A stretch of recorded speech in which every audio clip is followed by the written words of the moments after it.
una efervescencia, ¿no? De la forma en la que nos acercamos a las series de televisión, que incluso son producidas eh, en masa, ¿no? Quiero decir, una atrás de la otra, ¿vieron? Todas las semanas hay una serie del momento. Medio que el juego del calamar ya no es más la serie del momento. Ya es vieja, tipo, ya quedó vieja, Claro, literalmente. pues ya pasaron como un mes de que se estrenó. Se estrenó. Claro. Eh, y bueno, y no sé cuál será ahora la que venga, pero todo el tiempo están llegando nuevas series. O Y nuevas bueno, temporadas también. nuevas temporadas, es verdad, Tipo, también. y hay series que las estiran, como no sé, La Casa de Papel, que le fue bien la primera y la segunda, y tendría que haber terminado ahí, y la siguen estirando y le agregan temporadas porque siguen facturando con eso. Tal cual, sí, como que le encuentran una vuelta ahí. Bueno, eso no es algo nuevo en sí. Por ahí lo que es nuevo es eso que decía ahí binge watching, que no sé muy bien qué es, Isabel, es poder ver todo de una, sí, maratones, claro, exacto. Bueno, eso sí por ahí es algo nuevo. Hasta hace uno, bueno, todavía sigue existiendo, pero en mucha menor cantidad, pero hasta la llegada de Internet, esto lo han trabajado con Guillermo Sur. La forma en la que nos acercábamos a las series era, bueno, no sé, yo por ejemplo, me acuerdo cuando era chico, existía, no sé si siguen existiendo, canales como Sony, Warner, que uno podía ver una serie, la arrancabas y la veías durante 3 o 4 meses, una cosa que hoy nos parece un poco insólita. Incluso, por ejemplo, en series complejas como en Lost, hacían capítulos de recapitulación, o sea, generalmente el día, el capítulo, la emisión antes de la última, del final de la serie, de la temporada, mostraban todo lo que había pasado, como para que el espectador no se pierda. Había tanta información que podía pasar eso. Después llegaron claro, en capítulos anteriores sería algo que incluían todas las series, ¿no? En particular, era un capítulo dedicado específicamente a mostrar lo que ya había pasado. Después seguramente la llegada de los DVDs, los ya vintage, eh, también haya colaborado con la forma en la que empezamos a consumir, pero podías ver 4 capítulos. Y bueno, sin duda Netflix revolucionó todo. El problema por ahí de las series es que nunca las terminamos de pensar más allá de ese furor, ¿no? Incluso la bibliografía que hay sobre televisión suele ser escrita en una clave muy fanática, lo cual no es que esté mal en sí, pero no es un aporte narrativo muy interesante que nosotros podamos ir a buscar. Así que yo diría, no hay una gran o una extensa bibliografía sobre series de televisión. Generalmente lo que hacen es eh, incorporar algún concepto y ese concepto ir a buscarlo en varias series, como el libro Tele Shakespeare, donde dice, bueno, básicamente la estructura de Shakespeare de conflicto dramático de Shakespeare, la encuentro en todas estas series, pero no hace un aporte narrativo en sí. Son ensayos. Como que las referencias nada más, tipo, bueno, o sea, Claro, termina esto hablando se desde un lugar aplica en muy esto. fanático, claro, como desde lo que le gustó. Ok. No hay mucha bibliografía parecida a lo que venimos leyendo, por ejemplo, en esta materia. Y seguramente la dan en otras.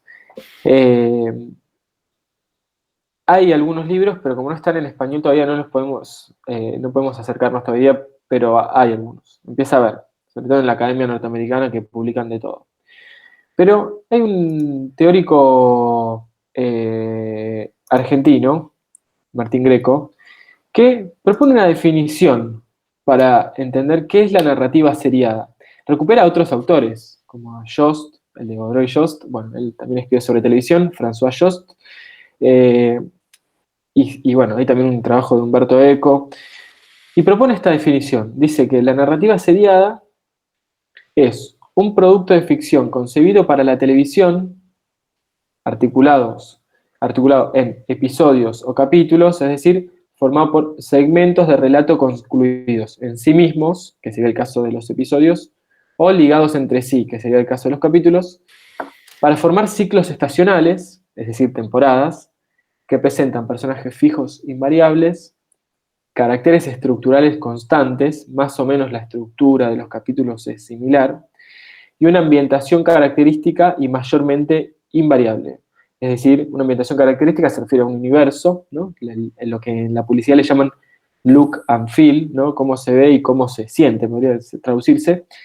Y mayormente invariable se refiere a que los rasgos estructurales tienden a ser bastante estables. Y esto lo podemos ver, ahí tiraron algunas series, como Grey's Anatomy, ¿no? Donde más o menos se propone un abordaje global de la temporada y después cada personaje hace ese recorrido que se le propone a toda la temporada. Eh, lo que algunos, otro teórico argentino, Emilio Bernini, le interesa pensar de la televisión es la cuestión de la autoría. ¿Quién es el autor en una serie? Definitivamente lo que ha empezado a pasar en la televisión en los últimos años, sobre todo después del gran boom, después del 2004 por ahí, en realidad arranca con Los Soprano, podemos decir, a fines de los 90, pero más a mitad de los 2000 se consolida como idea, que es que no es tan lineal identificar la idea de quién es el autor en una serie. Para Argentores, el gremio de los... no es un gremio, es una institución vinculada a los guionistas. Autor va a ser justamente aquel que desarrolle la idea, ¿no? Entonces uno va a ver Ocupas, por ejemplo, y los autores son tres. Bruno Estañaro, el que es además el director, Esther Feldman y el tercero no me lo acuerdo, pero Esther Feldman, que es la autora también de un montón de series en Argentina y telenovelas. Y el otro autor que ahora no me acuerdo, en realidad los había puesto el canal. O sea, tienen su condición de autor porque deben haber aportado un montón, pero bueno, el gran autor era ahí Bruno Estañaro. Eh, pero salvo esos casos particulares como podría ser Ocupas o como podría ser tal vez al principio del Marginal u otras series así, donde identificamos un autor más claro, la idea del autor cineasta no existe. Para proponer qué es un autor, tendremos que, seguramente los que hayan cursado de historia ya lo deben saber, ¿no? Cuando hablamos de autor, hablamos de una figura eh, del cuerpo, con un cuerpo existente, ¿no? Podemos decir un director, que tiene un programa estético particular, ¿no? Entonces uno ve la obra de Pasolini e identifica un montón de constantes en toda la obra. Uno ve la obra de Orson Welles, identifica un montón de constantes. La obra de Leopoldo Torre Nilsson, o más acá en el tiempo, de Lucrecia Martel, etcétera, ¿no? Nosotros identificamos una persona que en un trabajo colectivo creó una película y en torno a eso hay una propuesta muy particular, ¿no? Yo siempre uso el ejemplo de Tarantino, que es un director que le gusta mucho al público masivo, a diferencia por ahí de Lucrecia Martel o de otros, y que tiene un programa estético muy definido, ¿no? Nosotros vamos a ver una película de Tarantino y ya sabemos más o menos qué nos vamos a encontrar, aunque siempre tenga su espacio para lo particular, ¿no? Que eso es lo genial por ahí de un director así. En una serie también podemos identificar elementos vinculados a la autoría, ¿no? Hay cierta homogeneidad estilística, podríamos pensar, piensa en el J.J. Abrams, ¿no? El creador de Lost. Eh, Cierto mundo temático que coincide, cierta coherencia en las modalidades narrativas, es decir, en la forma en la que se presenta determinado eh, género, por ejemplo. E incluso es hasta un punto de venta, ¿no? Yo, por ejemplo, si me entero que los que hicieron Big Little Lies hacen una serie nueva, probablemente me genere mucho interés. O si me entero que Bruno Estañaro está haciendo una serie, también me va a generar mucho interés. Sin duda, la cuestión de la autoría todavía nos sigue acercando a a las series. Pero en las series, la figura del autor la puede encarnar una persona, pero en realidad hay un equipo de guionistas y un equipo de producción y de dirección seguramente que trabajan coordinadamente. Es decir, que la autoría no va a estar anclada al punto de vista particular de una persona, sino ya a todo un entramado mucho mayor, y quienes encarnan esa figura que nosotros asociábamos normalmente a la autoría, a los autores, son los creadores. Entonces, esa es una figura nueva que ha aparecido sobre todo a partir de Los Soprano.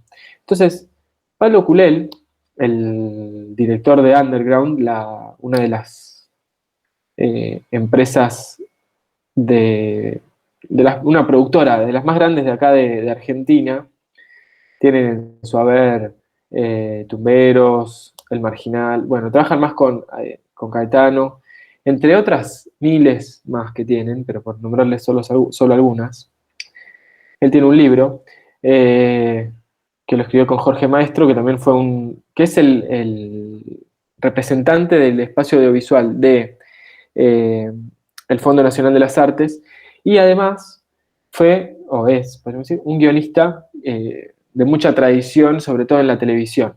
En los años 90 tienes esas series eh, que veían nuestros padres o nuestros abuelos muy enganchados. Bueno, en fin, gente con mucho talento. Por ahí hoy no nos interese tanto lo que hicieron, pero que sabían hablarle a su público. Y Pablo Culel en particular tiene esta cita que dice: sin un autor que cree una historia y sin un productor que se decida a hacer la realidad, no habría productos audiovisuales. Es decir, que la producción audiovisual televisiva demanda un trabajo conjunto del autor, el guionista, con el productor, con quien no solo pone el dinero, sino que es el que va coordinando toda la, justamente, producción de la serie. Entonces, el creador, de algún modo, en Estados Unidos, que es donde surgió, le dicen showrunner también, showrunner, es aquel que de algún modo es el responsable artístico de las series. En Argentina se está empezando a usar la noción de showrunner, pero lo que me comentaba Agustina Gato, una guionista también argentina, también de televisión, era que la noción de showrunner en Argentina se está usando más de manera un poco más literal, ¿no? Como un showrunner se encarga en Argentina eh, de toda la producción, es casi como el director, ¿no? Entonces, de toda la producción de la serie, tanto en lo artístico como en la cuestión de la producción, y seguramente lo financiero, pero abocado específicamente a un único proyecto. Los creadores pueden estar abocados a más de uno en Estados Unidos. Mati, ¿podrías volver a dar la definición de showrunner entonces? Sí, el showrunner sería en Estados Unidos el creador, ¿no? Viste que algunas series dice created by. Sí, Bueno, esa persona, la que creó, justamente en esa figura confluye tanto la producción más artística, que tiene que ver sí. más con la producción, con la escritura, digamos, de la serie y seguramente con la propuesta estética, y a la vez la cuestión de la producción, que es el productor, es el que lleva adelante hace que se vuelva realidad eso que el guionista puso en papel, ¿no? Entonces, esa figura que encarna tanto el cuidado, digamos, de la cuestión más artística y de la cuestión de la producción en sí, ese sería el creador, el showrunner. Es una figura que ha emergido hace poco, entonces no hay un gran trabajo bibliográfico sobre incluso porque muchas veces la producción académica mira hacia atrás y analiza y construye conocimiento. Bueno, la figura del showrunner todavía se está construyendo. De hecho, como les digo, en Argentina la idea del showrunner es diferente, porque está abocado específicamente más a lo artístico y lleva adelante la producción más parecida a como se hace en Argentina. Vieron que los directores generalmente se encargan eh, pues, si ustedes hacen un corto solos, probablemente, o con amigos, pero digo, siendo el proyecto de ustedes, probablemente lo tengan que seguir de principio a fin. Bueno, el showrunner en Argentina se parece bastante a eso.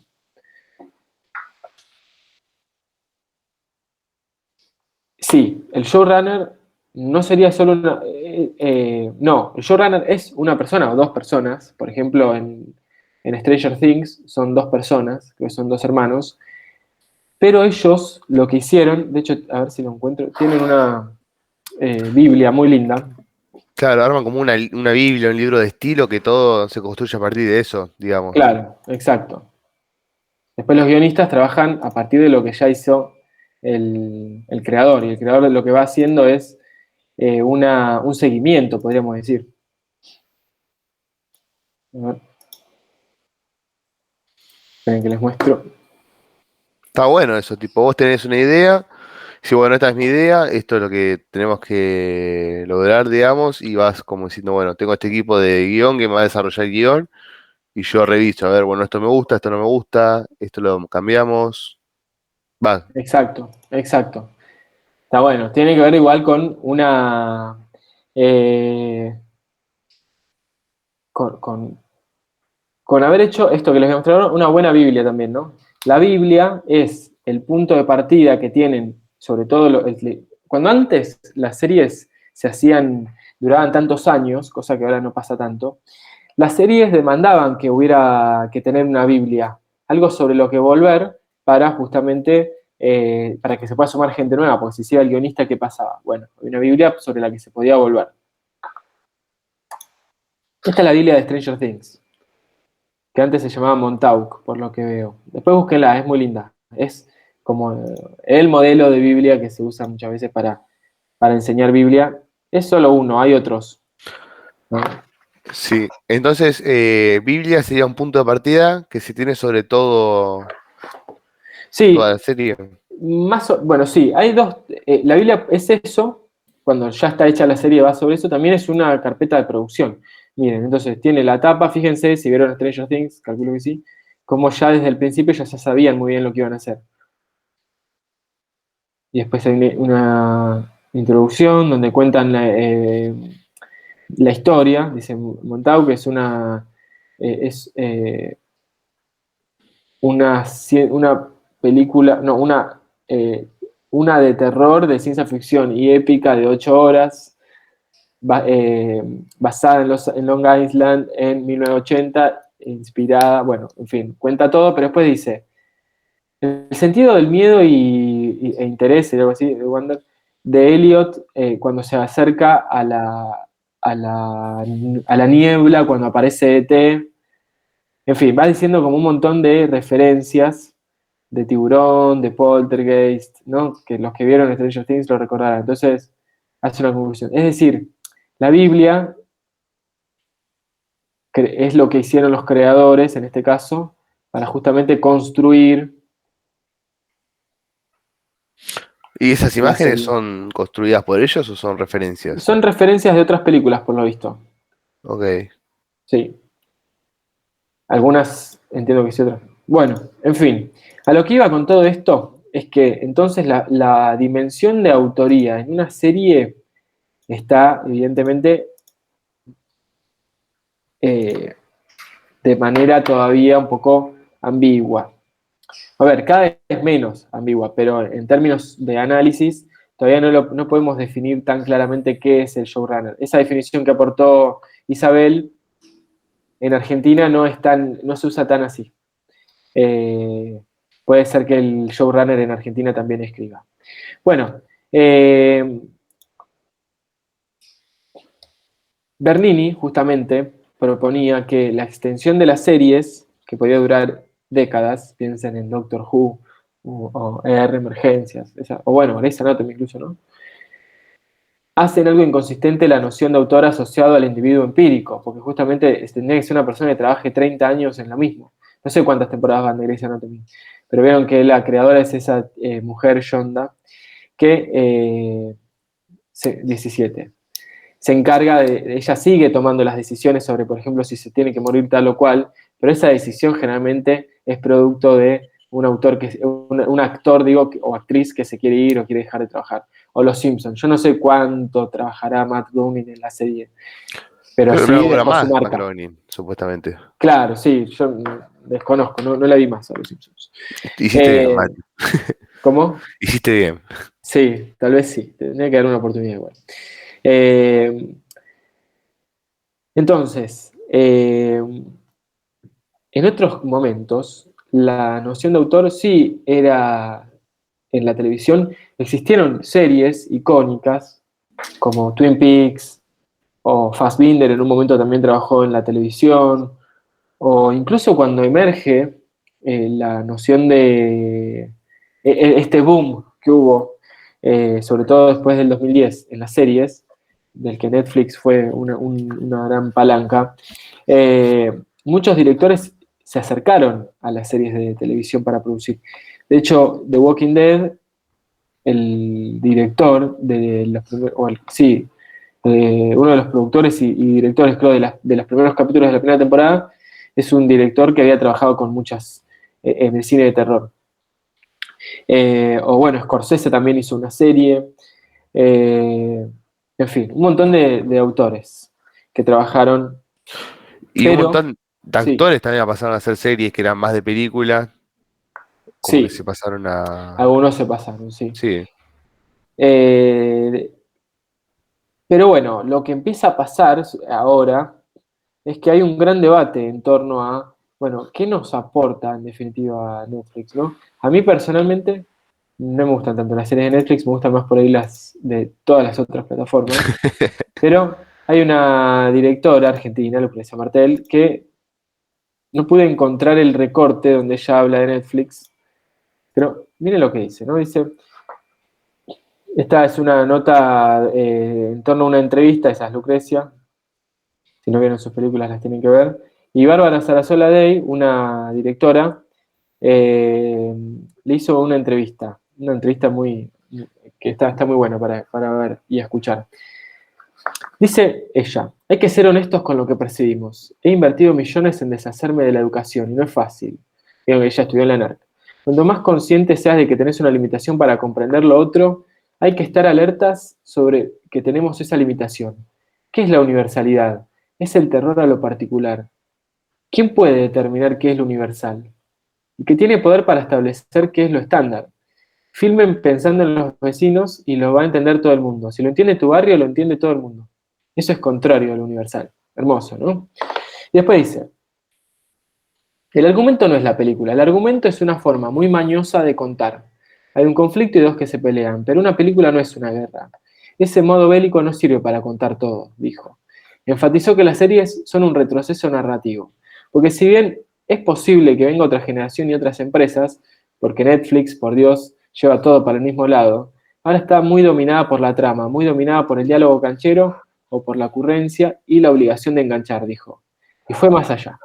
Nunca se van a terminar las pandemias si no enflaquece Netflix. ¿Cuánta gente que no veía películas porque decía que no tenía tiempo ve 2 temporadas de 8 horas en una serie?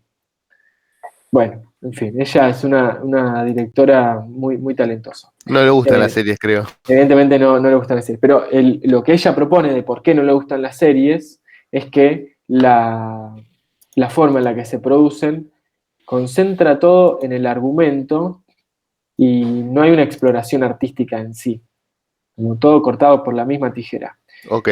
No, una guionista como Irene Kowitz le discutiría muchísimo lo que dice, pero porque no es tan así, ¿no? Cuando uno trabaja una estructura más clásica. Pero eh, Bueno, es pero Martel, interesante. Sí, Martel es todo, para mí es todo lo opuesto a lo clásico, digo, menos se basa en la argumentación para contar qué es lo que quiere contar, digo, la argumentación es como muy secundaria, totalmente. la historia en sí, digo, como que sí estoy de acuerdo que que ella se opondría a Netflix fundamentando desde su filmografía, ¿no? Sí, totalmente. Porque, pero no solo porque puede haber una, pero podría haberla. De hecho, hay un montón de directores muy talentosos que hicieron series también. Bueno, pero Eh, poner Breaking Bad es una serie de la puta madre y creo que si se hubiese contado una película se hubiese perdido un montón de cosas que a través de la serie te lo muestran. exacto. Ahí es donde podemos eh, revisar para mí por qué nos siguen gustando las series, ¿no? Y ante todo creo que el mayor desarrollo de los personajes a lo largo del tiempo hace que nos encariñemos. Eso es una realidad, ¿no? lloramos cuando alcanzan sus objetivos, cuando nos reímos cuando logran hacer tal o cual cosa que nos da mucha simpatía, digamos. Evidentemente nos pasan cosas con las series. O sea, Eh, creo sí, que, perdón, Mati, creo que una serie te acompaña mucho durante un tiempo, que es como que te encariñas con los personajes, empatizás con ellos, y como decís vos, te alegrás por sus aciertos, te pones mal por sus frustraciones, es como que de cierta manera están ahí que te acompañan. O sea, a mí me pasó con The Office, por ejemplo, que tiene como 9 temporadas, y la fui viendo y me iba cagando de risa, pero también me iban pasando cosas por la serie, ¿viste? totalmente, totalmente. Sí, por eso la visión de Lucrecia no es que yo la comparta en sí, solo la traía porque es interesante lo que dice, podemos no estar de acuerdo, pero es interesante esta idea de Netflix te centra todo en la trama y podrías estar escuchando un podcast para Lucrecia Martel, que sería lo mismo. Eh, yo la verdad, en algunas cosas estoy de acuerdo, pero eso me parece mucho igual. Yo no considero que esté tan acertado lo que dice en sí. Pero bueno, mucha gente piensa eso y está bueno también ver por qué lo dice. Evidentemente el cine está perdiendo cada vez más lugar, ¿no? Y en eso tiene mucho que ver la forma en la que se producen las series. Entonces, bueno, cuando uno está perdiendo, sale a tirar eh, trompadas para cualquier lado. Pero está bien igual. Yo personalmente soy más del palo del cine que de la serie. Pero no veo muchas series, pero bueno. Eh, pero sí entiendo lo que es valioso de las series. Y gran parte de lo que me parece que es valioso también de las series es que es un consumo muy popular, ¿no? Eh, piensen que incluso en términos económicos es mucho más accesible comprar una plataforma que tener cable, ¿no? Eh, Es más como te venden la serie, tipo, el juego de calamar fue la serie más vista en la historia de Netflix, en un mes, ponele. Y cómo sí, esa serie la vio todo el mundo por cómo le hicieron publicidad, por cómo se enganchó un montón de gente y el boca en sí, boca. Por ejemplo, yo no le iba a ver la serie porque generalmente cuando veo una serie así que se engancha todo el mundo digo, no la quiero ver. Entonces dije, bueno, vamos a darle una oportunidad. Y la vi, y la verdad que sí, está buena, te enganchás, es una serie que la puedes ver en 2 días, poner 3 días. Pero la vi yo, la veo mi vieja, la veo mi viejo, la veo mi hermano, la veo mi abuela, ¿entendés? La ven todos por la ven todos, sí, como el marketing que se le arma a eso. O sea, tal como cual, que tal cual. el hiperconsumo que generan también. Sí, sí, sí, sí. Y que además lo ves en tu casa solo, bueno, definitivamente la forma en la que consumimos televisión, porque Netflix no deja de ser televisión, es, eh, es algo que siempre es muy seductor. O sea, el cine está perdiendo con la televisión desde siempre. Lo que tiene el cine para aportar es experiencias diferentes, ¿no? Por ejemplo, ir a una sala y compartir algo con personas que no conoces y reírte. Por ejemplo, una comedia. No es lo mismo ver una comedia solo que en una sala llena. Claro. O ir a Una, ver una peli romántica con una chica. Tipo, tal cual, no es lo mismo. Eh, y eso es lo genial que por ahí todavía nos sigue aportando el cine, ¿no? La experiencia colectiva y la posibilidad de encontrarnos, ¿no? Pero bueno, en fin, las series, volviendo a lo que nos convocaba, la televisión en general y las series en particular, esperen, ahí les comparto. Entonces, la dimensión autoral, volviendo sobre lo que habíamos dicho, es conflictiva.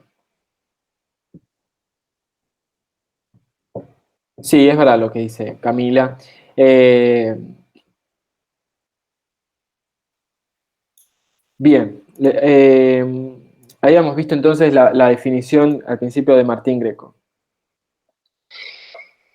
La serialidad, esto que propone ahí Martín Greco, es una característica fundamental del lenguaje televisivo, ¿no? Porque todas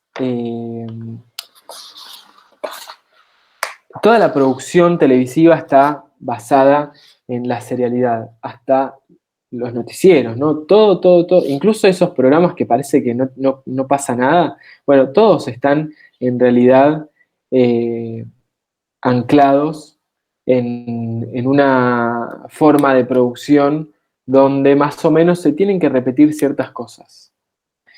Eh, que fue la primera producción coreana que vio mucha gente. Sí, puede ser, puede ser.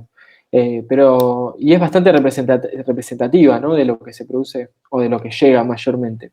Yo no consumí nunca las series más románticas, donde aparecen estas estrellas más jóvenes, eh, donde hay cantantes de pop y todo eso. No vi ninguna, pero entiendo que también son muy vistas.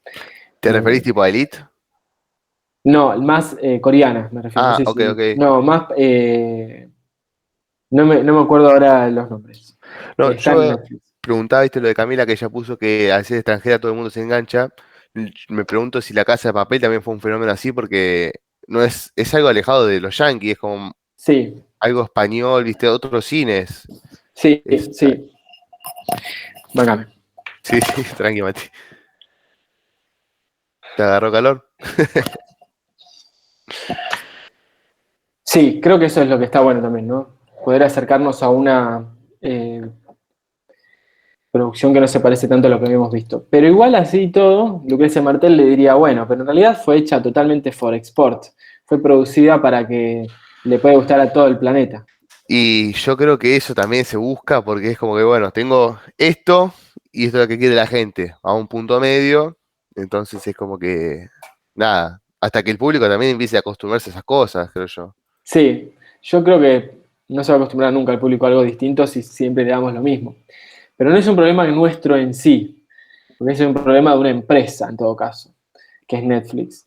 Pero bueno, Netflix en Argentina es un asunto, solamente las materias de producción lo vean, es un asunto complicado, porque no tributa los mismos impuestos, un montón de personas consumimos Netflix, y eso, vieron que en Argentina hay una ley de cine donde una parte de el dinero que el Estado destina para que se produzcan películas sale de los impuestos que se le cobran a la televisión, porque vieron que la televisión es privada. O sea, era público, fue privatizado, bueno, parte de la ley decía tienen que tributar impuestos, que eso se usa para producir más películas. Bueno, Netflix no hace eso. Netflix No, el año pasado hizo una donación muy, muy grande, pero no tributa impuestos, los mismos impuestos que tributan el resto de las producciones televisivas. Es complicado lo de Netflix en Argentina. y por ejemplo, ¿Amazon hace lo mismo? Y lo mismo, sí. Sí. Uh, Pero las acciones de Netflix en Argentina durante la pandemia crecieron muchísimo. bueno, igual fue en el mundo así Netflix, creo, ¿no? Sí, sí, ni hablar, sí. Y se ve, a ver, también no hay que decir, bueno, es lo único que hay, ¿no? Porque también nos acercamos a Netflix porque también hay un vacío en la televisión argentina, ¿no? La televisión está totalmente decadente y eso también se tienen que hacer cargo los que están en la televisión. Llamen a Suar. Claro, si o sea, lo que pasó con la serie esta de La Villa es una demostración de lo atrasados que están, porque seguramente quisieron replicar algo del éxito que se iba a gestar con Ocupas, pero bueno, me parece que quedó muy limitado. Eh, el autor que nosotros trabajamos, Machado, que ustedes tienen para leer en la bibliografía, él propone que hay varios motivos por los que la serialidad funciona entonces. Uno es el industrial. La televisión, al ser un modelo industrial, y esto también aplica a Netflix, que para nosotros lo entendemos también como televisión, necesita que se produzca bajo un modelo industrial, casi a la manera de la fábrica de autos de Ford, ¿no? Entonces primero uno hace esto, el otro hace esto, y así se va ensamblando la serie hasta llegar a, bueno, pasó en la película, perdón, la serie de televisión, ¿no? Pero hasta llegar a nosotros, y eso demanda que haya un esquema de producción eh, que se oriente cada vez más hacia un modelo industrial. Porque lo que tenía la televisión antes, que aún lo sigue teniendo, pero que nosotros por ahí, ustedes, yo no lo sé, pero bueno, las estadísticas dicen que las personas más jóvenes no miran televisión. Y Netflix, en algún sentido, también aplica. Hay una programación ininterrumpida, o sea, que no se interrumpe nunca, que exige que la televisión adopte modelos de producción a gran escala. Tienen que salir todo el tiempo la serie del momento y tienen que, de algún modo, para manejarnos todo el tiempo con una nueva serie. Por eso, rápidamente, el juego del calamar para algunos por ahí ya quedó un poco desactualizada, aunque creo que igual es un fenómeno particular. porque vi que ya están las canciones también, y en las fiestas hacen, el otro día vi una fiesta de un casamiento que bailaban la canción, bueno, una cosa medio bizarra. Eh, pero no pasa con todas las series. Eh, ¿qué es lo que dice? Había otra extranjera. Bien, pero era una película, Roma. Y sí, también Netflix tiene Lázaro Felice, que es italiana. Bueno, El Irlandés, que es una de las mejores películas para mí hechas en el último tiempo. O sea, no es que todo está mal alrededor de Netflix en sí. Es una Sí, empresa. el irlandés la quise ver, pero dura como 4 horas. Ni en pedo. Bueno, ¿ves? Pero ¿por qué si verías 8 capítulos de corrido por ahí? No sé si es tu caso, ¿no? Pero Claro, no. Y bueno, lo que tiene el formato de la serie es que te ves un capitulito y otra cosa también, qué sé yo. Capaz que dura sí, 40 sí. minutos, 50. Sí, pero fíjense, en un contexto, esto solamente lo vean en sociología, en un contexto social donde cada vez nos orientamos más hacia lo que está acelerado, rápido, donde incluso hasta a veces nuestros eh, vínculos sociales se rigen bajo esa forma, el cine de algún modo resiste frente a eso, porque nos propone que durante 2 horas nos tenemos que sentar a mirar algo. eh, pero igual no es que yo sea el ejemplo de eso, ¿eh? Yo también, ahí dice, las largas las veo tan así, yo también a veces. Justo el irlandés no, porque la fui a ver al cine, que fue una experiencia increíble. Si pueden, algún día vayan a ver una película muy, muy larga al cine. Bueno, las de Tarantino suelen ser largas, pero es una experiencia muy atrapante. Eh, Creo que la última que vi larga en el cine fue Joker. ah, ¿Cuánto dura el Joker ahora que lo pienso? sí, más Pero de 2 horas seguro, sí. A mí esa se me hizo eterna. sí, No me gustó. la primera mitad fue increíble. O sea, increíblemente larga se hizo. Claro, claro, sí, a mí mucho no me gustó. Eh, ¿No te gustó toda la peli o...? no, no, la película no, no me gustó. Ah, bueno. Me pareció muy conservadora. Bueno, entonces, el primer motivo por el que la televisión entonces explora la narrativa seriada tiene que ver con una necesidad de la televisión entonces de tener todo el tiempo una programación. Eh, Otro de los motivos es que en la narrativa popular, sobre todo a partir del siglo XIX, pero podemos encontrar hasta un montón de antecedentes previos. En la narrativa popular hay una tradición de lo seriado. Más acá en el tiempo podemos encontrar en el siglo XIX que en los diarios salían los folletines, que eran historias donde regularmente se publicaba un capítulo de una novela, por ejemplo. Así publicaba Dickens, por ejemplo, ¿no? Entonces, vos comprabas el diario y no sé cada cuánto salía, pero entiendo que todos los días, o por ahí una vez por semana, podías tener un capítulo de la novela y bueno, lo leías así, de manera seriada y segmentada. Después cuando la radio empieza a emitir contenidos, surgen los radioteatros. E incluso en la primera etapa del cine hay un montón de series cinematográficas, ¿no? Varias películas, sobre todo eran más cortitas, sobre un personaje, por ejemplo. Pero aún más atrás en el tiempo, esto seguramente lo vean en literatura en la cátedra de Babino, la forma en la que se cantaban la Odisea y la Ilíada también era seriada. No, no es que el oyente, el espectador, vieron que no era un libro, era algo que una persona sabía oralmente. No es que la persona se acercaba a el Aedo, así se llamaba la persona que los cantaba, y el Aedo narraba lo que hoy serían las 800 páginas de la Odisea. No, o no sé cuántas. No, lo que vos ibas era un día el Aedo cantaba un capítulo, otro día cantaba otro.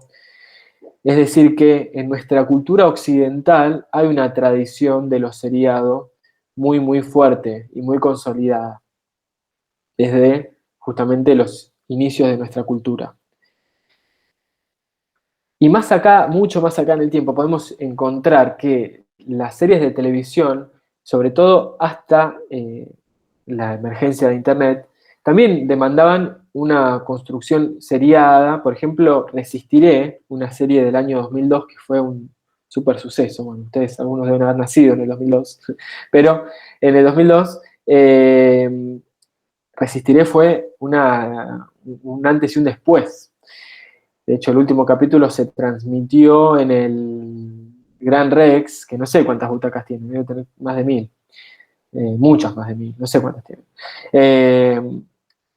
Es decir que cuando nosotros llegamos como desde nuestro presente a Netflix y a las series de televisión, de algún modo ya teníamos incluso nuestra propia tradición de los consumos audiovisuales seriados en relación a la televisión.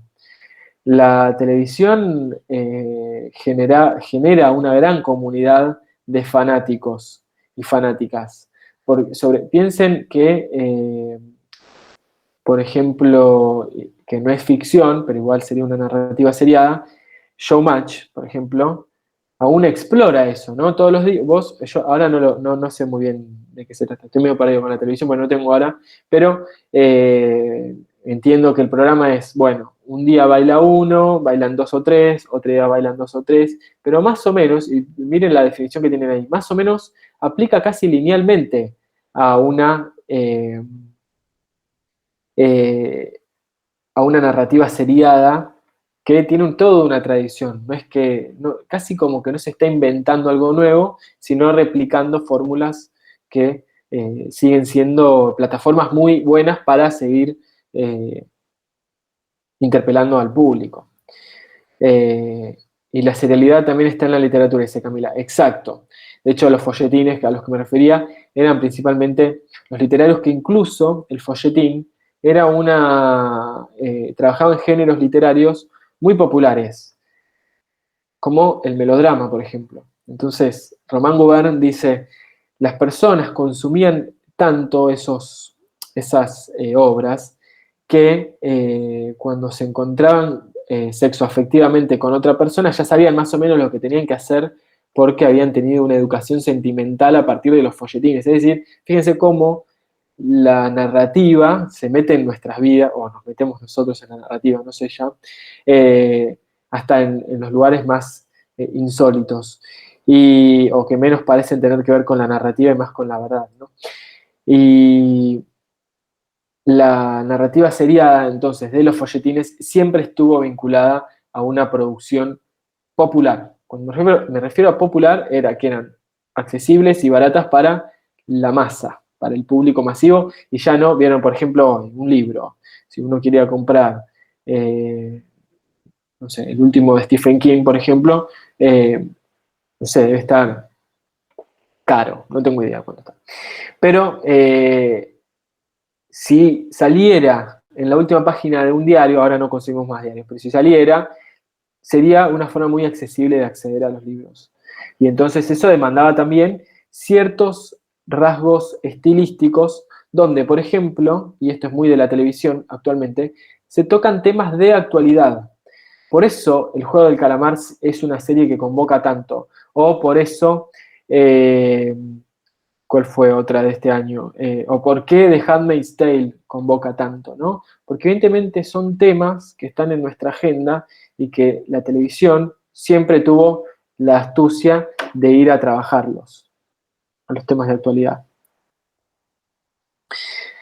Por otra parte, la serialidad tiene que ver también con las condiciones de recepción que tenemos a la hora de acercarnos a la televisión. La forma en la que los consumidores, en la que los televidentes consumen televisión, suele tener una atención que oscila entre una atención concentrada y una atención no concentrada. Esta idea de la atención no concentrada, el texto que nosotros leemos es muy viejo y yo creo que ya, es mi opinión personal, queda un poco desactualizada esa idea. Antes, la programación de la televisión, por ahí hasta incluso ustedes llegaron a ver eso, en los años en los que existía Casi Ángeles, por ejemplo, ¿no? Entonces, por ahí eso lo llegaron a ver. A la mañana hay magazines. Bueno, para la televisión pensaba, bueno, ¿quiénes son las personas que están a la mañana en sus casas y que pueden prender la televisión? Aún hoy tengo entendido que hay uno con Carmen Barbieri que cocina y hace cosas así, ¿no? Y hace una entrevista a un nutricionista y le dice, che, ¿qué hay que comer para adelgazar?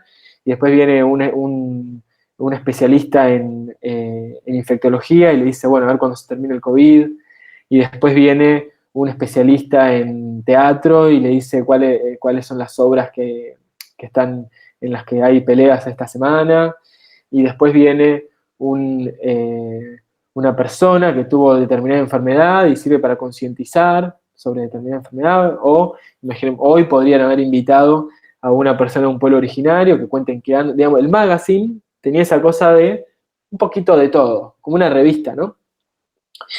Bueno, ¿quiénes eran las principales consumidoras de magazine? Justamente las mujeres que trabajaban en sus casas, limpiando, planchando, ordenando lo que implica el trabajo doméstico.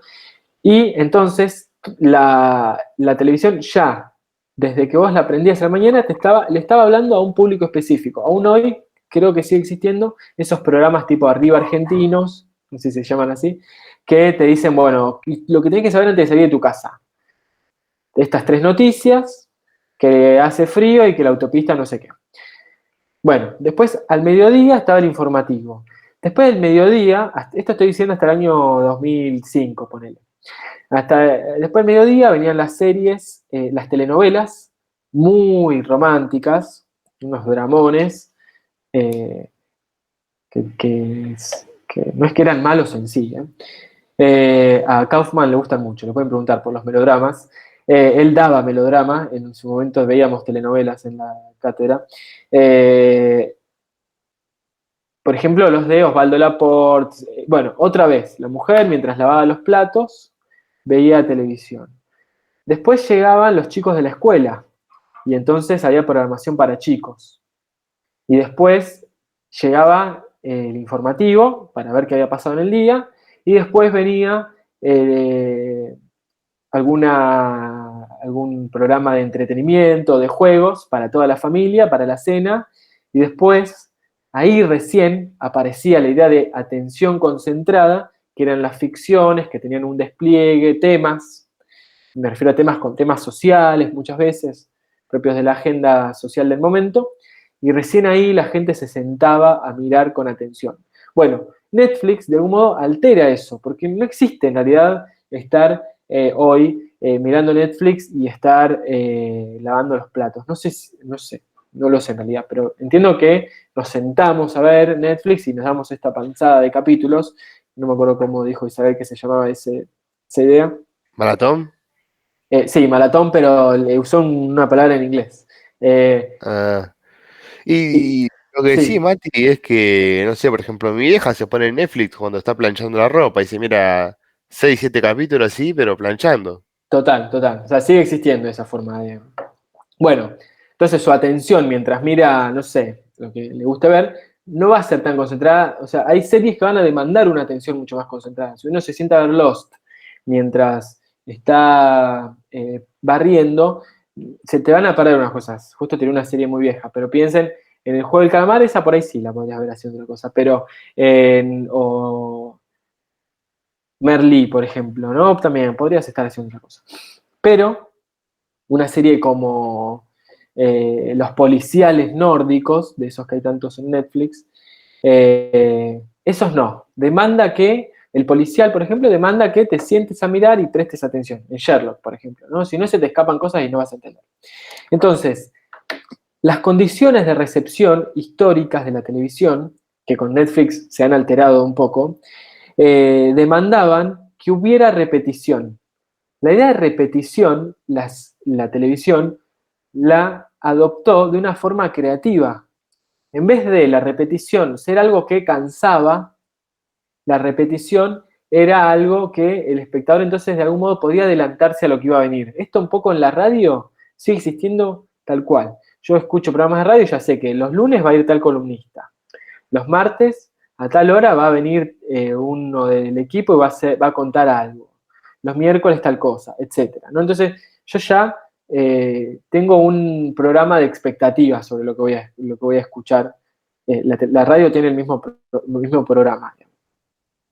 Y después, La serialidad también tenía que ver con los cortes comerciales.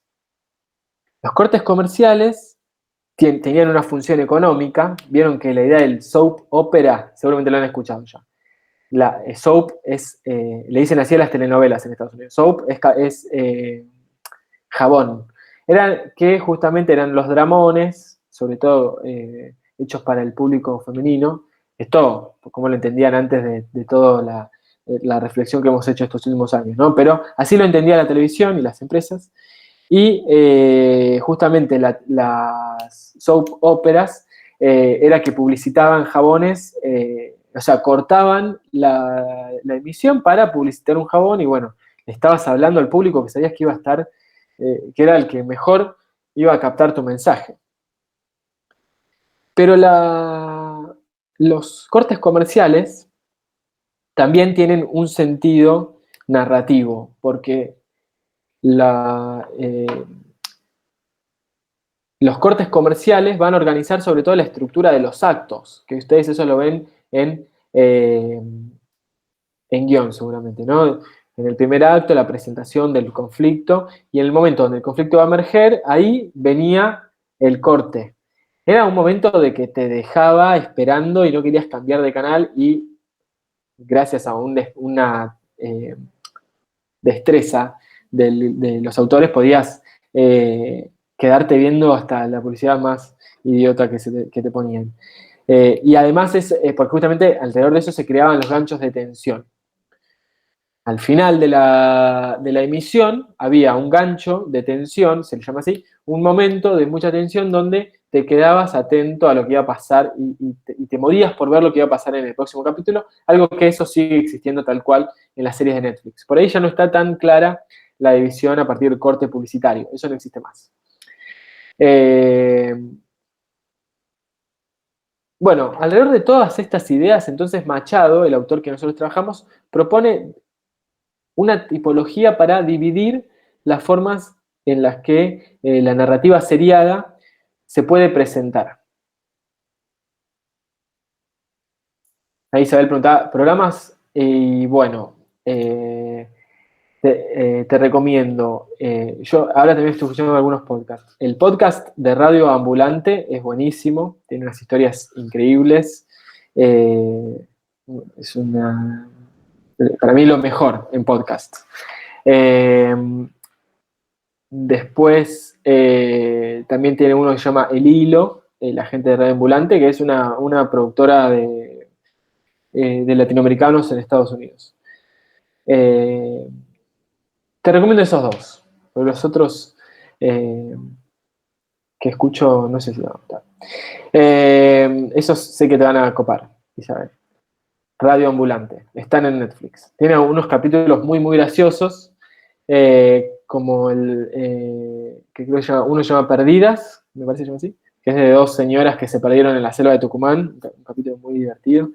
Después tiene una historia genial sobre un chico que conoció a Diego Maradona, y un montón de historias sobre Latinoamérica.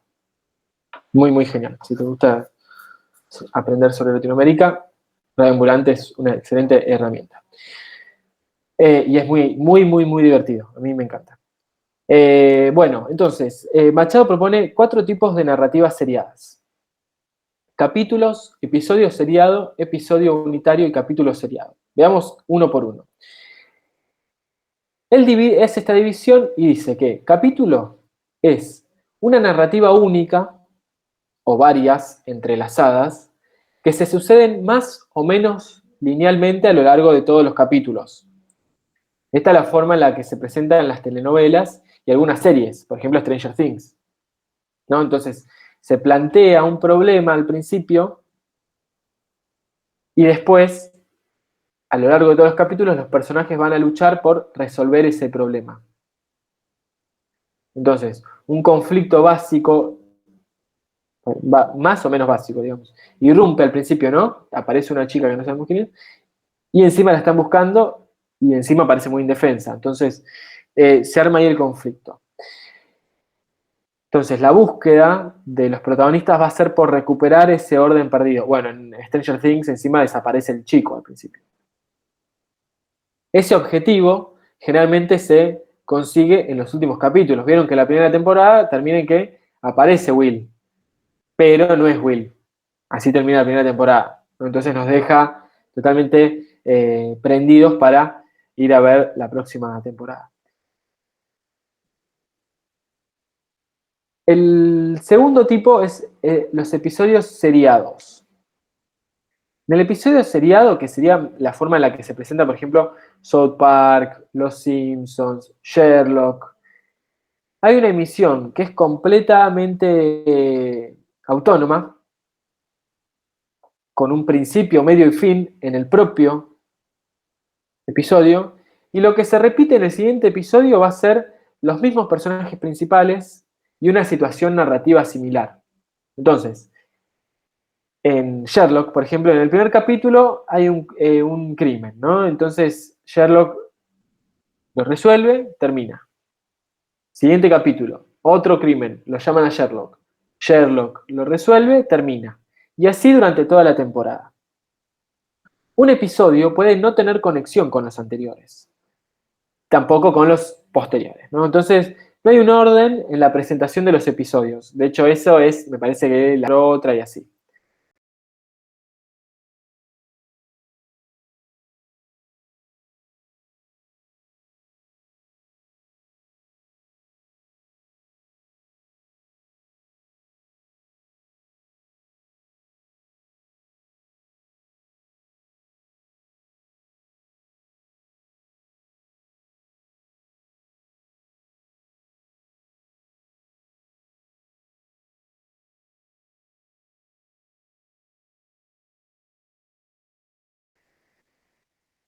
Mati, a mí Sí. me había quedado la duda con eso de ponerle Friends como ejemplo.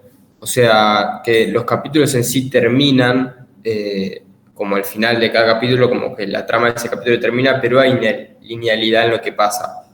Tipo, Sí, como que excelente. y repercute en el siguiente capítulo. Muy bien, sí. Ese sería el cuarto caso, el capítulo seriado, donde el episodio es autónomo, ¿no? Piensen en Grey's Anatomy, ¿no? Aparece una persona que le falta un brazo, qué sé yo, la curan, pero en el medio se repelió con la prima. Bueno, eso va a seguir en el siguiente capítulo. Pero la emisión, de algún modo, se presenta autónomo, lo que pasa, tiene un principio, medio y fin, pero hay una trama que recorre toda la temporada. Es una forma muy, a nivel escritura es muy difícil, está bueno porque parece una pavada de Grey's Anatomy, pero yo lo voy a defender. No, a ver, es un poco una pavada, pero es muy entretenido. Y está bien hecho en algunas cosas. En muchas. Son un Entonces, montón de capítulos, Mati. sí, sí. Yo vi, o sea, podés decir, bueno, ahora voy a ver esta temporada y la ves y listo, no tenés que ver las anteriores. La información te la reponen a partir del diálogo. Entonces, el episodio, tenemos por un lado el capítulo, que piensen en el capítulo a la manera en la que, ahora no tengo un libro a mano, pero en la que los libros presentan los capítulos, ¿no? O sea, te propone una historia, ahora acá tengo, te propone una historia, a ver, justo, y después tenés el capítulo 4, ¿no? Y pasás al capítulo 5 y así sucesivamente. Si habláramos de un episodio, sería más casi como los tomos de un libro, ¿no? Entonces termino toda esta historia y en el siguiente episodio voy a tener una nueva historia, pero de esto mismo. ¿Sí? ¿Se entiende? La diferencia, Camila, que le habías planteado ahí. Entonces, un capítulo seriado sería la otra mitad del capítulo, digamos. Exacto. Capítulo seriado es una estructura. Esta en realidad no la propone Machado, sino el propio Guillermo Kaufman. Sería una estructura, porque el texto de Machado quedó viejo, y Kaufman propone esta actualización. Hay una forma que emergió, sobre todo con las series a fines de los 90, donde hay una emisión que es autónoma. Vos podrías ir a ver el capítulo 8 de la temporada 13 de Grey's Anatomy y lo podrías ver sin problemas. En ese capítulo lo que va a pasar es que hay una enfermedad rara, después una persona tiene cáncer y no puede hablar con el hijo, etc. Pero hay una trama que está recorriendo en realidad toda la temporada y hasta tal vez toda la serie, que es Ok, que la protagonista se enamoró del médico que llegó de otro país. ¿Sí? ok, Entonces, entiendo. capítulo, emisión a emisión, hay una linealidad que se mantiene, como decía Felipe, me parece en relación a Friends, ¿no? Emisión a emisión, yo Friends no la tengo muy vista, pero la vi más desordenada. Emisión a emisión, no sé, Ross y otro están empezando a salir. Sí, como en The Office, digamos. Yo vi The Office. No sé si la viste vos. También la vi más desordenada. The Bueno, Office la pero tengo The que ver. Office podés verla así desordenada y sí, está bien, pero la ves o sea, así Claro, seguidamente y es como que le da mucho más sentido porque entendés más como las tramas que hay, las subtramas. claro, claro. Ok, Ni entonces esto hablar. que estamos comentando ahora sería episodios seriados. El capítulo seriado, el último. Ah, ok. Y el episodio unitario, el tercero que está en la lista, es aquel que solo preserva en cada emisión cierto espíritu general de la historia. Este es el caso de Black Mirror, ¿no? En cada emisión se mantiene cierto tema. Por ejemplo, en Black Mirror hay, no la vida entera, pero en las primeras temporadas hay cierto trabajo sobre la sospecha de la tecnología, ¿no? Entonces, la tecnología como algo que puede generarnos distintos tipos de ansiedad. Entonces, cada historia que presenta es distinta y autónoma. Y solo mantiene, emisión a emisión, ciertos rasgos temáticos, porque también van a ser distintos los actores, los escenarios, el tiempo donde se sitúa la historia, todo es distinto. La independencia es absoluta, dice Machado.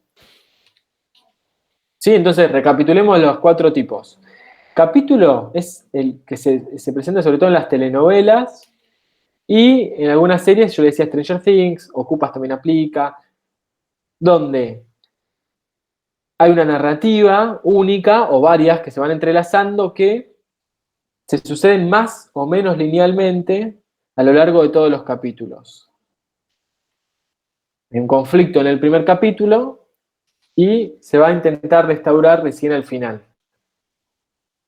El episodio seriado, cada emisión es autónoma y cada emisión presenta un principio, desarrollo y desenlace en el propio capítulo. Entonces yo puedo verla de manera desordenada, como el caso de South Park o Los Simpsons. El episodio unitario es aquel que presenta una estructura donde solo se mantiene el espíritu general de la serie, como en Black Mirror o en todas esas que están diciendo ahí en el chat, donde se mantiene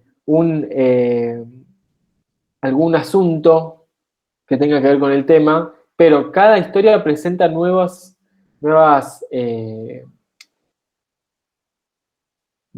tiempos, personajes, hasta conflictos que pueden no tener nada que ver el uno con el otro. En las series de terror que estaban muy de moda entre los 60 y los 80, esto aparece muchísimo. Y capítulo seriado es el caso que proponía Felipe en relación a Friends, donde se mantiene una trama que recorre toda la temporada, pero cada emisión tiene un problema que empieza, se desarrolla y llega a su desenlace en el interior del capítulo. ¿Sí? ¿Quedaron claros las 4 tipologías? El último, no tanto. ¿Lo El, puedes capi- explicar de nuevo? Sí, sí. el capítulo seriado, sí. Son esas series donde al principio de la temporada, suponete una serie que tenga 20 capítulos. Entonces, el capítulo 1, la protagonista conoce a su nuevo compañero de trabajo y hay onda. Pero eso va muy de a poco. En realidad lo importante de ese capítulo es que ella recibe una llamada de su mamá y que le dice que se va a morir la mamá. Y ella tiene que ir a la ciudad de al lado, donde vive la mamá, y cuando llega, la mamá muere, y bueno, ella llora, y bueno, termina el capítulo. Pero quedó planteado que con el compañero de trabajo nuevo hay onda. Incluso el compañero nuevo de trabajo la llevó a este lugar. En el capítulo 2, la protagonista sería una serie sobre gente que llama a la protagonista. La llama y le dice que le salió sorteada en una cosa, ¿no? Entonces tiene que ir a esa ciudad. Entonces, todo lo que pase en este segundo capítulo va a ser de un modo autónomo también. Entonces, primero terminó, se desarrolló y llegó a su desenlace, y en el segundo capítulo va a pasar lo mismo, empieza, se desarrolla y termina, pero hay una trama, que sería la trama romántica, en este ejemplo muy tonto que estoy diciendo, que se va manteniendo hasta el final y probablemente en el capítulo 20 terminen juntos. ¿Me quedó claro? Sí. Sí, entonces es como que la linealidad está como leve, pero después Exacto. eventualmente se muestra. Sí, exacto. Ok. Exacto. Yo no entendí, Mati, qué se diferencia un episodio seriado de un capítulo seriado. El episodio seriado, la emisión es totalmente autónoma y no hay ninguna trama que se corresponda de un capítulo a otro. Entonces vos podrías verlo de manera desordenada. O sea, vos podés ver Los Simpsons, el capítulo 1 de la temporada 20 y después podés ver, sin problemas, el capítulo 7 de la temporada 8.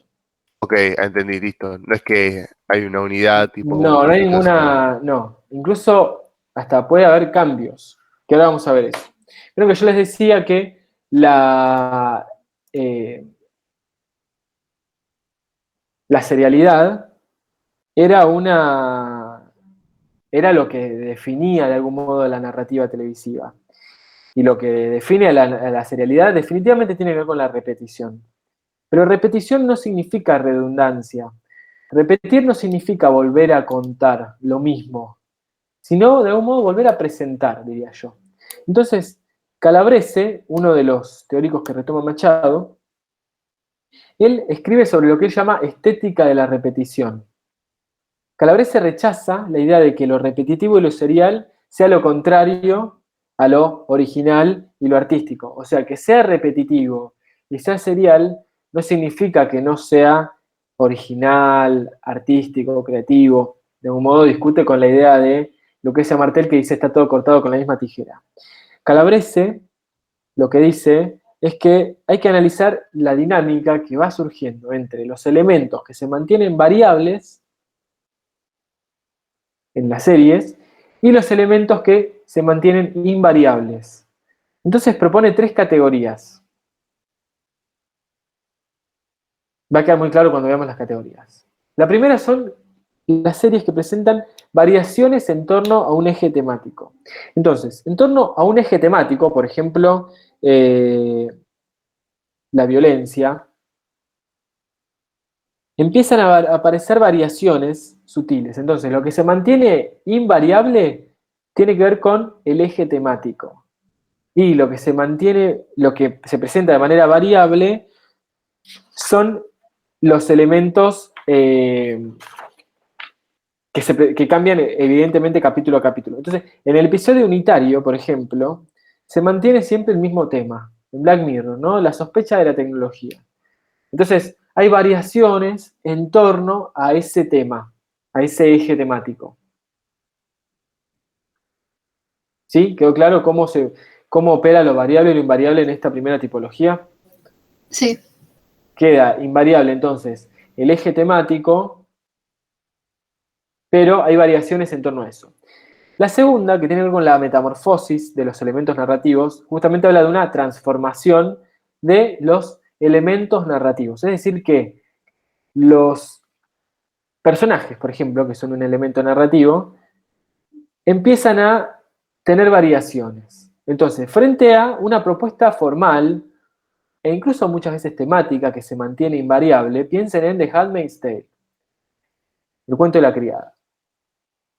A lo largo de la serie, los que son los malos, ya sabemos muy bien quiénes son, y siendo de manera muy binaria, ¿no? Los que son los malos son los que representan al Estado, los que violan a las mujeres, y los que son los buenos son la resistencia, las mujeres que son esclavas sexuales, y los amigos y las personas que las ayudan.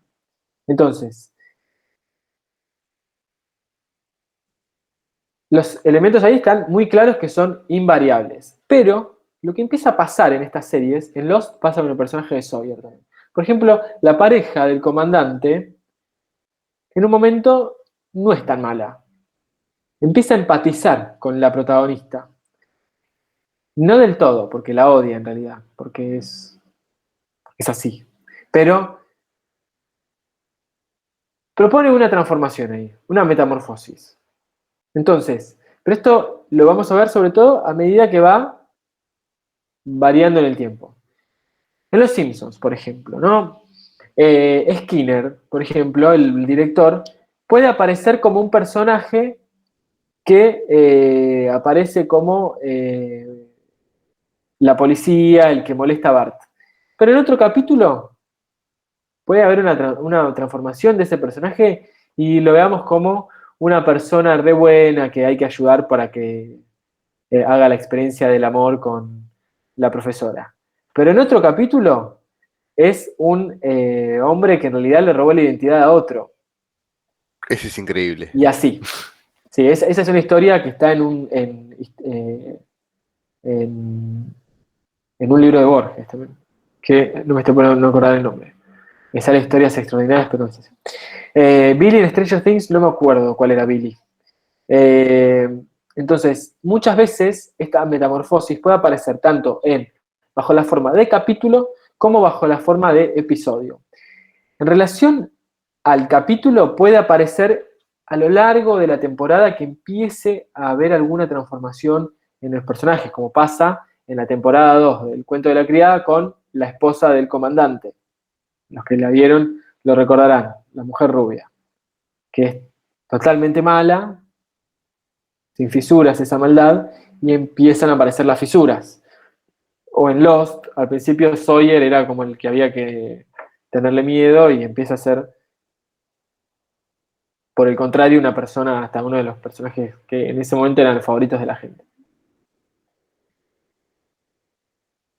Machado, que es un autor que escribe, el autor del texto escribe un texto que bueno, ya quedó muy viejo, él habla de una serie que se llama Bonanza, que es la de bueno, no voy a repetir la canción, pero la ubican, aparece en Los Simpsons.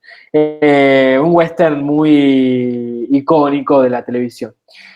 Bonanza mantiene dice él, una propuesta formal de el western, o sea, lo que se mantiene invariable es el género y el lejano oeste, entonces va a haber carretas, va a haber vaqueros, va a haber esas puertas que se abren así, etcétera, ¿no? Una propuesta formal vinculada a lo que sabemos de un género, pero va proponiendo transformaciones en torno a lo que le va pasando al protagonista.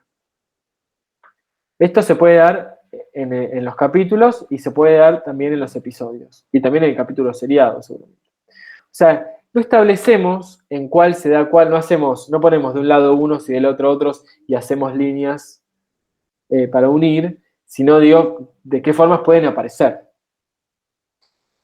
Y la última, entrelazamiento de situaciones diversas, esa es la que mayormente aparece en las series de televisión actuales. Tiene que haber justamente un entrelazamiento de situaciones que incluso pueden tener hasta distintos abordajes genéricos. Entonces, en Stranger Things, por ejemplo, la historia del policía que emprende la búsqueda porque también le pasó que le robaron a su hija, está más vinculado a un aspecto más melodramático. Pero la historia de los chicos vinculándose con Eleven está vinculada más a un aspecto del género fantástico. Y la historia de la hermana del protagonista que quiere tener novio y qué sé yo, también está vinculada más a un melodrama, pero ya no familiar, sino mucho más romántico. O la historia del personaje de Winona Ryder seguramente se orienta más hacia un drama familiar.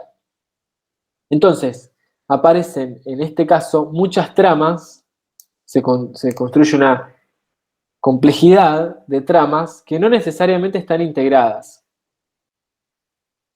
Hay muchas tramas de distintos personajes. Entonces, la mayoría de las series hoy presentan un montón de personajes que se van cruzando. Entonces, la que más va a aparecer en las series de televisión actuales seguramente sea este caso. En tanto haya una historia que comienza y termina en el último capítulo, ¿no? ¿Alguna pregunta hasta acá?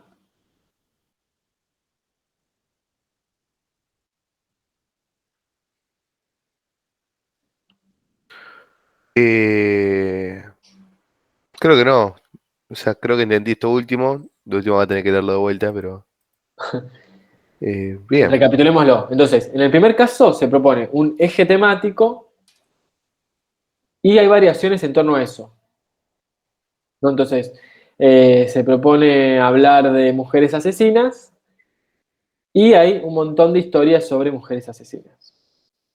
Entonces, hay variaciones en torno a ese eje temático, donde una mujer mató al esposo porque era violento, en otra mató al esposo porque ella estaba loca, y depende, hay un montón de historias que se pueden trabajar en torno a la idea de una mujer que mata.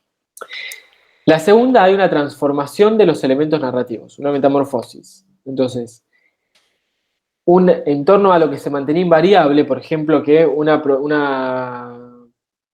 de las personajes es mala, de repente pasa a ser buena por un momento. O, en el caso de los Simpsons, por ejemplo, cómo se va transformando permanentemente la idea de quién es qué lugar ocupan los personajes, ¿no? Incluso podemos en un momento empatizar con ese personaje, en otro momento estar en contra y así. Y el tercer caso tiene que ver con las series multitrama, donde se presentan un entrelazamiento de situaciones diversas y lo que se mantiene variable e invariable en realidad está al interior de cada trama. Se construyen muchas Eh, tramas de distintos personajes. ¿Algún Sí. ejemplo? Tipo. Y este sería el caso de, por ejemplo, Big Little Lies, por tirar uno, donde cada personaje vive experiencias que no necesariamente se tienen que cruzar. Otro, Stranger Things. Otro podría ser el juego del calamar también, donde tenemos nuestro protagonista que quiere estar, tiene toda su historia, pero después está la chica que es de Corea del Norte, después está el chico musulmán y El policía. hay un policía, etcétera. El Cada uno policía tiene su historia. no aportó nada a la Sí. historia. O sea, fue como que estuvo ahí porque lo quisieron meter. No me acuerdo del policía, solo vi el capítulo 1, no me Ah, engancho. Games of podría ser otro en este ¿Cuál? caso. Games of Thrones. Games of Thrones podría ser otro, exacto. E incluso, no la vi entera Games of Thrones, pero van cambiando los personajes. Uno que te copaba, de repente ya no te copa, etc. The Office. The Office me parece que corresponde más con el segundo, ¿no? Que en un capítulo un personaje te hace reír, en el otro más te burlas de ese personaje, en otro lo querés, ¿no? Me parece que es más el segundo caso. Ok. Sí. Ah, ¿estos casos no puede estar los tres en lo mismo? ¿O sí? No, es uno u otro. Ok. Bien, nosotros habíamos visto Malcolm X. ¿Quién mató a Malcolm X para hoy, no? O sea, la venimos viendo durante este cuatrimestre. Todo esto que propone Machado aplica que es la misma idea que trabaja Martín Greco, aplica a ese producto de ficción. Lo que pasa es que la no ficción tiene la misma construcción. De hecho, lo que aportó también Netflix de manera muy creativa son las series documentales, como por ejemplo Carmel, la de Nisman, entre otras, ¿no?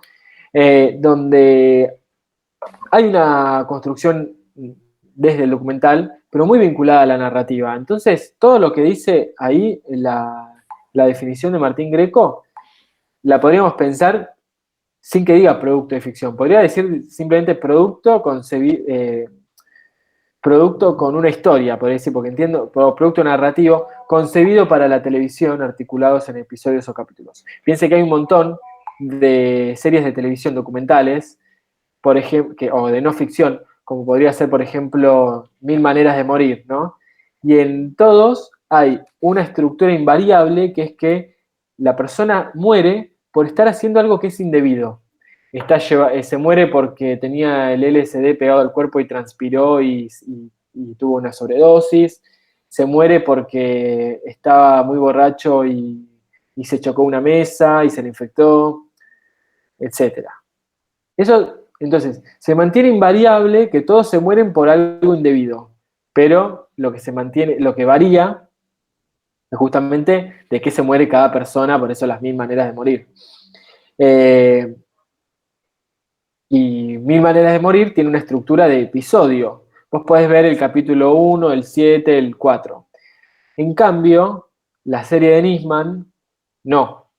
Demanda que la vea, y ¿Quién mató a Malcolm X? También. Demanda que las veamos de manera ordenada para que podamos llegar a la conclusión y, obviamente, también a que sepamos bien, bueno, quién mató a Nisman, o por qué se suicidó Nisman, o quién mató a Malcolm X y por qué lo hicieron, y qué pasó con ese caso. ¿Se suicidó? No. Para Malcolm X no, pero Nisman parece que sí. O según la serie sí. Parece muy convincente la serie igual. En fin, sí, la narrativa de no ficción aplica también a esta misma idea que propone Martín Greco. Entonces, nosotros vemos el capítulo 1 de Malcolm X y se nos presenta que el FBI cerró el caso, pero que los implicados no son los que había que atrapar. Que están más vinculados que estaban efectivamente vinculados a la Nación del Islam, a la organización política, pero que no son esos que atraparon. Y entonces la serie dice, bueno, pero ¿qué es la Nación del Islam? Entonces va, a través del esquema de preguntas y respuestas que ustedes analizaron ahora también en el trabajo práctico, va resolviendo qué pasó con este crimen que fue cerrado de manera un poco arbitraria, o lejos de la idea de justicia. Entonces, construye una idea de un problema, un desarrollo y un desenlace, pero no concluye ahí. Justamente el gancho de tensión nos organiza para que vayamos al siguiente, y en realidad el desenlace ¿Quién mató a Malcolm X? Se ordena bajo la forma de capítulo. Entonces, el desenlace final de la serie, la respuesta a la pregunta del título, va a llegar en el último capítulo, o en los últimos capítulos.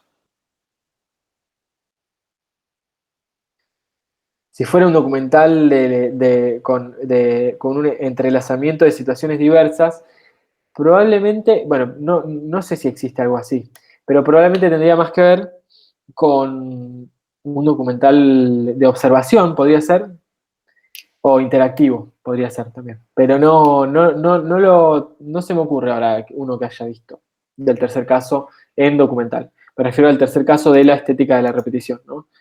De entrelazamiento. Entonces, cuando ustedes les pidan analizar en el parcial, seguramente una de las preguntas sea, a partir de la serie que trabajemos, que eso lo va a decir el titular, analice la serie a partir de la propuesta de Machado. Entonces, ustedes van a tener que escribir, ante todo, que la propuesta de Machado tiene que ver con la narrativa seriada, y después van a decir, a partir de la tipología en la que él divide la narrativa seriada, es capítulo, episodio, capítulo seriado o episodio unitario. Luego, a partir de la segunda clasificación, que tiene que ver con la estética de la repetición, Machado propone alguna de estas que ustedes tienen ahí. Siempre cuando analizan la estética de la repetición, traten de analizar qué es lo que varía y qué es lo que no varía. Qué es lo que se presenta variable y qué es lo que no. ¿El parcial es sobre la serie de Malcolm X? No. El Ah, parcial va a ser sobre una serie que todavía no vieron. Pero no van a tener que verla completa. ¿el Generalmente juego del ven calamar? Ah, 2 o 3 capítulos. No, no creo que sea el juego de calamar. No lo sé, pero no creo. Bueno, la próxima clase vamos a trabajar relato policial y seguramente la serie sea un policial. Para adelantarles, esperen que les voy a decir. Acá está. La próxima clase vamos a trabajar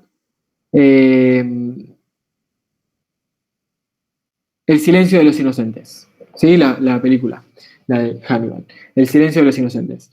Y vamos a empezar a pensar cómo, continuando con la propuesta de Machado, cómo la propuesta de los géneros está muy asociada también a la producción seriada.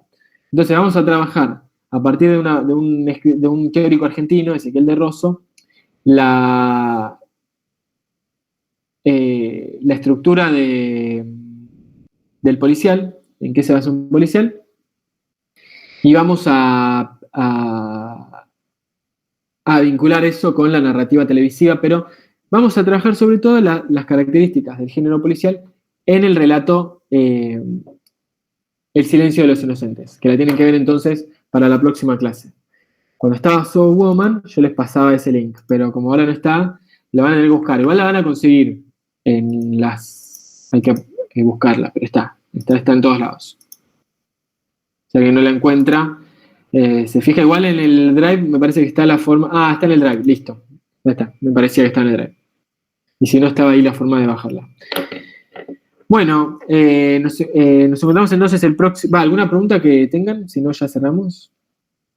Siempre que hago esto, alguien que por ahí tiene alguna duda, no quiere preguntar porque me parece pesado, pero pueden hacerlo.